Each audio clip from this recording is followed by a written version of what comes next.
অন্যরকম এক বসন্ত উৎসব। আসানসোলের পৌর নিগমের অন্তর্গত ৯৮ নম্বর ওয়ার্ড তথা হারামুডি রাঙাপাড়া আদিবাসী অঞ্চলে আদিবাসীদের কথা অনুসারে এ হলো বসন্তের বাহা পরব।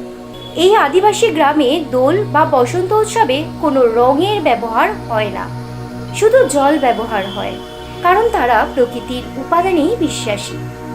বাজারজাত রং সবই তো কেমিক্যালভাবে প্রস্তুত, তাই তারা শাল পলাশের ফুল ও প্রকৃতিদত্ত জলেই ভরসা রাখেন।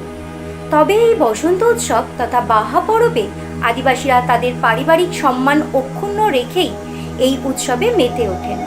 মূলত যারা পারস্পরিক ইয়ার্কি ও আনন্দের সম্পর্কে অবস্থান করে তারাই পরস্পরকে রঞ্জিত করে। একই সাথে এদিন আদিবাসী সমাজের নৃত্য, গীত, খাওয়া দাওয়ার আয়োজন থাকে এই উৎসব মুখর পরিবেশে।